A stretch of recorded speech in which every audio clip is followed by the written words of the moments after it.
Alright, we're going to make some okonomiyaki. I'm doing this to show my friend how to make it because I didn't get a chance to when he was down here. So first thing, you just take some flour, you put the flour in the bowl. Done. You're supposed to get dashi broth, but I couldn't find any, but I found out like chicken stock works pretty good. So this is Stater Brothers chicken broth. Put that in there. And then you have to grate down taro root, which you just grate it down like you're doing like a potato. You skin it, and then you get it as pulpy as you can do. And you put that in there too.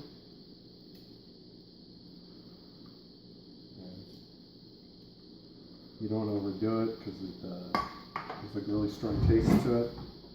Alright, so you get the whisk this up for a while. Oh, and I forgot, this is sugar and baking powder together. I don't add any extra salt in there because the chicken broth is so salty that I don't know, you don't need to be adding any extra salt in here. So you want to get this so it's nice and gooey. So I'll just be doing this for a while. And after it's done, maybe like 2 or 3 minutes of doing this, you let it sit in the fridge for 30 minutes and then we start part 2.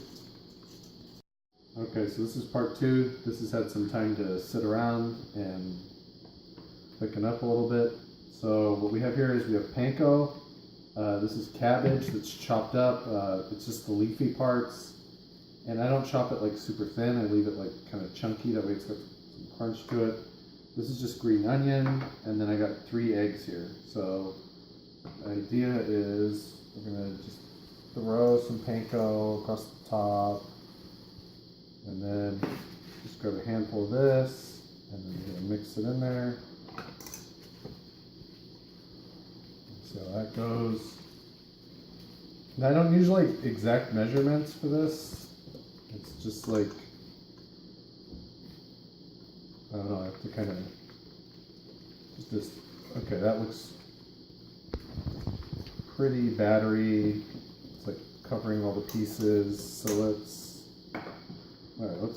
scramble up these eggs.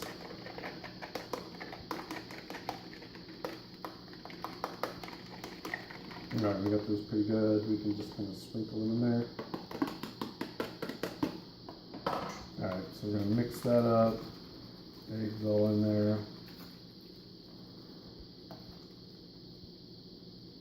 Okay, so now it seems like it's almost too goopy, so we're going to throw more lettuce in there, cabbage. Alright, that looks pretty chunky.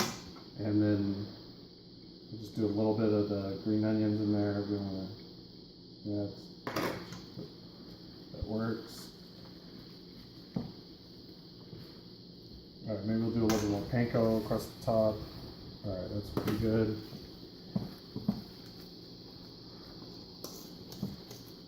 Okay, so that's about it for part 2. Part 3 is just cooking it and the actual like meat ingredients. Now, I guess if I was doing shrimp or like something that cooks really fast, they say chop up shrimp and throw it in here too. And that way when you're cooking it, because it cooks kind of like a pancake, but I mean, it's not getting like a crazy amount of heat, but it's enough to cook the shrimp. But I don't have any shrimp, I'm not doing that today, so that is it. All right, so this is the last part here. The bacon, you let it cook up just like normal because you don't want to eat raw bacon unless you have like some kind of fancy Japanese bacon which you can eat raw or whatever. So I use Munster cheese to mix in here because it's not like sharp cheddar. It doesn't have like this whole, like overwhelming, like, I don't know, it's just kind of there. So we throw some Munster cheese in there, just stir it up real quick. Try to keep it even. So while that's cooking, it's got oil and some bacon. I mean, normally I do a lot more bacon, but I ate it all earlier, so we'll just scoop this in here.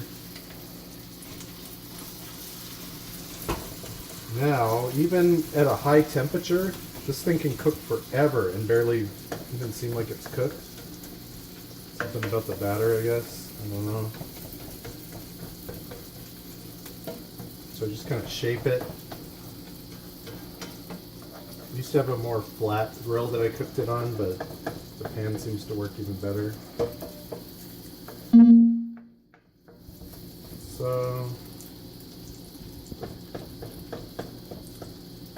okay, we'll let that cook for several minutes probably, because that's how long it's going to need before we flip it, and then we'll let it finish up on the other side.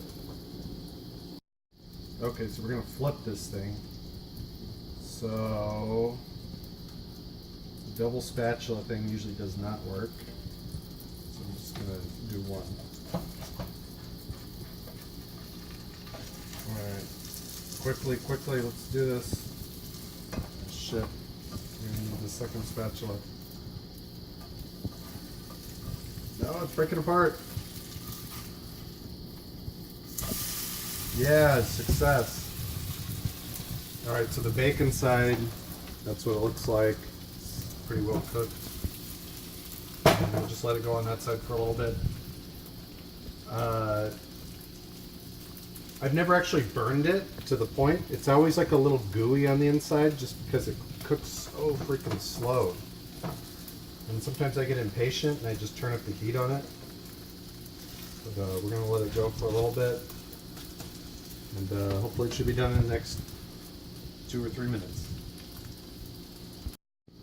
Yeah.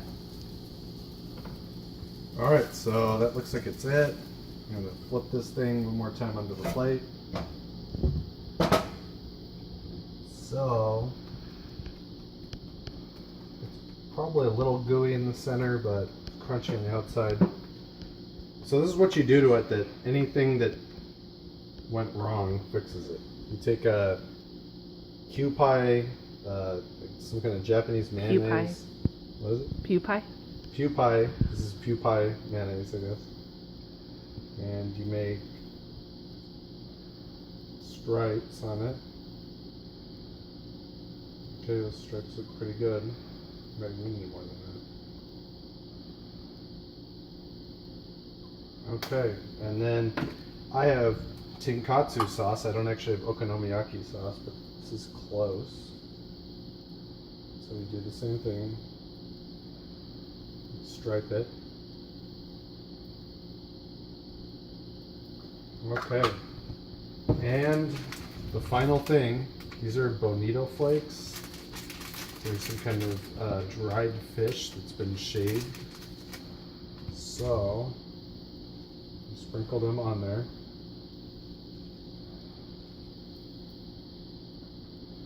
And these aren't quite expired, but they're close to it. But normally they kind of dance around from the heat, but these guys aren't moving that much. So that's it. That's okonomiyaki. And then you eat it.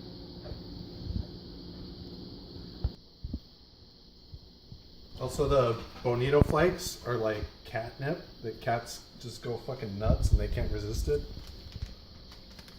because they like the smell. I don't think they really like the taste. They just like, they think they're gonna go crazy because they like the smell.